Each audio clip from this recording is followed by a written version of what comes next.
আজকে আলোচনা করব ফ্যাসিবাদ সম্পর্কে। ফ্যাসিবাদ অর্থাৎ ফ্যাসিজম।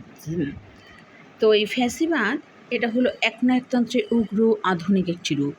এর জন্ম বা উদ্ভব হচ্ছে প্রথম বিশ্বযুদ্ধের পর ইতালিতে। ফ্যাসিবাদের জন্মদাতা হলেন মুসোলিনি।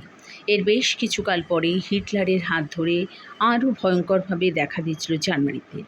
তাহলে এই যে জার্মানিতে দেখা দিত সেটা কিন্তু নাৎসিবাদ নামে পরিচিত। আসলে নাৎসিবাদ হলো ফ্যাসিবাদের আর একটি রূপ। ক্রমে ফ্যাসিবাদের বিস্তার হয় স্পেন, অস্ট্রিয়া, পর্তুগাল প্রভৃতি জায়গায়। তাই ইটালিতে বেনিটো মুসোলিনি 1990 খ্রিস্টাব্দে ফ্যাসিও দি কম্বাত্তিমেন্তো নামে একটা রাজনৈতিক দল প্রতিষ্ঠা করেন, যা ফ্যাসি পার্টি নামে পরিচিত। এই দলের নামই অনুসারে হয়েছিল ফ্যাসিবাদ, অর্থাৎ ফ্যাসিবাদের সৃষ্টি হলো। প্রায় এই একই মতাদর্শে একই সময় জার্মানিতে অ্যাডলফ হিটলার প্রতিষ্ঠা করলেন national socialist German works party, যা নাৎসি পার্টি নামে পরিচিত ছিল। রাষ্ট্রবিজ্ঞানের তাত্ত্বিক আলোচনায় নাৎসিবাদ ও ফ্যাসিবাদ উভয় মতাদর্শই কিন্তু ফ্যাসিবাদ নামে পরিচিত। তাই সংজ্ঞা হিসাবে তোমরা এটাকে দিতে পারো যে ফ্যাসিবাদের জনক মুসোলিনির মতে ফ্যাসিবাদের মূল ভিত্তি হচ্ছে রাষ্ট্র, এবং রাষ্ট্রই হচ্ছে চরম অন্য সব কিছু, অর্থাৎ ব্যক্তিগোষ্ঠী অপ্রধান। কমিউনিস্ট আন্তর্জাতিক অনুসারে ফ্যাসিবাদ হলো পুঁজির সবচেয়ে প্রতিক্রিয়াশীল, সবচেয়ে উগ্র, চরম সাম্রাজ্যবাদী সন্ত্রাসমূলক এক নায়কতন্ত্র। এছাড়া বহু রাষ্ট্রবিজ্ঞানী, বহু রাষ্ট্রনায়ক ফ্যাসিবাদের নায়ক সংজ্ঞা দিয়েছেন। তো এইভাবে তোমরা বলতেই পারো ফ্যাসিবাদী। তো এর প্রকৃতি সম্পর্কে বলি যে ফ্যাসিবাদ উদারনীতিবাদ এবং সমাজবাদের ভয়ঙ্কর বিরোধী। শ্রমিক, কর্মচারী এবং কমিউনিস্ট ফ্যাসিবাদের প্রধান শত্রু। কমিউনিস্ট ও গণতন্ত্রকামীদের হত্যা করাই ছিল ফ্যাসিবাদী দলের প্রধান লক্ষ্য।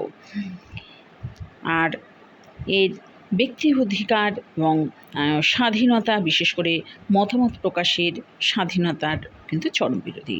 বৈশিষ্ট্য হিসেবে বলি যে ফ্যাসিবাদ হচ্ছে সর্বনিয়ন্ত্রণবাদী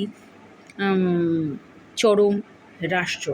ফ্যাসিবাদের প্রধান বৈশিষ্ট্য হচ্ছে সর্বশক্তিমান চরম রাষ্ট্র প্রতিষ্ঠা করা। এখানে রাষ্ট্র ছাড়া কোনো কিছুর গুরুত্ব কিন্তু স্বীকার করা হয় না। সর্বনিয়ন্ত্রণবাদী, সর্বশক্তিমান এই রাষ্ট্রের ক্ষমতার অসীম, চূড়ান্ত, অবিভাজ্য। তাই ফ্যাসিস্ট রাষ্ট্রে জনগণের বা গণসংগঠনের কোনো রকম কোনো ভূমিকা, অধিকার ও স্বাধীনতা কিন্তু স্বীকার করা চলে না। এরপর বলি একদলীয় ব্যবস্থা।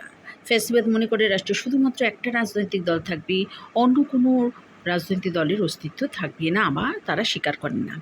এরপর বলি যে যুক্তিবাদের বিরোধী, অর্থাৎ ফ্যাসিবাদীদের অন্যতম বৈশিষ্ট্য হলো এই মতবাদ যুক্তিবাদের বিরোধী। এরা কোনো যুক্তিকে বিচার বা গ্রহণ করে না, সর্বদা আবেগের দ্বারা চালিত হয় এবং দেশ ও জাতিকে আবেগ দ্বারা পরিচালিত করে। তাই এরা প্রয়োজনে বহু অনেক কাহিনী ও প্রাচীন প্রতীক ব্যবহার করে, এমনকি অযৌক্তিক কাহিনীকেও প্রতিষ্ঠার জন্য নতুন করে ইতিহাস রচনা করে। নেক্সট বলি উগ্র জাতীয়তাবাদী। ফ্যাসিবাদ উগ্র জাতীয়তাবাদকে গভীরভাবে বিশ্বাসী। তাদের অন্যতম হাতিয়ার হলো জাতি, বর্ণবাদ। জাতি, বর্ণ প্রভৃতিকে ফ্যাসিবাদ সর্বদাই গুরুত্ব দিয়ে থাকে। হিটলার জার্মানবাদের শ্রেষ্ঠ আর্য জাতি বলে প্রচার করতেন। নিজেদের জাতিকুল রক্ষার নামে হিটলার লক্ষ লক্ষ ইহুদিকে কিন্তু হত্যা করেছিলেন। নেক্সট বলি যৌথ রাষ্ট্রের ধারণা। এই যৌথ রাষ্ট্রের ধারণা হিসেবে বলি যে মুসোলিনির মস্তিষ্ক প্রসূত এই ধারণার অর্থ হলো রাষ্ট্র কতগুলো গোষ্ঠী বা সংগঠনের মাধ্যমে রাষ্ট্রের সব কিছু কাজকর্ম করবে। এই গোষ্ঠী বা কর্পোরেশন রাষ্ট্রের সব কিছু নিয়ন্ত্রণ ও পরিচালনাও করবে। জনগণকে এসবের প্রতি নিঃশর্ত সমর্থন জানাতে হবে। কোনো রকম কোনোভাবে বিরোধিতা করা চলবে না। এমনকি আইনসভার সদস্যরাও এইসব কর্পোরেশন দ্বারা নির্বাচিত হবে, নাগরিকদের দ্বারা নয়। এরপর বলি বুর্জোয়া অর্থনীতি। একনায়কতন্ত্র সর্বদা পুঁজিপতি ও বুর্জোয়া শ্রেণীর স্বার্থ রক্ষা করবে। ফ্যাসিবাদ একনায়কতন্ত্রেরই একটি রূপ।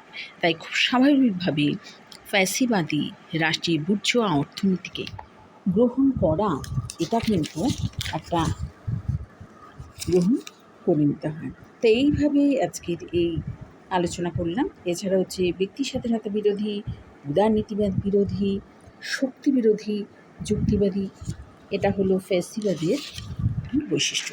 তাই আজকের আলোচনা হলো ফ্যাসিবাদ অর্থাৎ ফ্যাসিজম।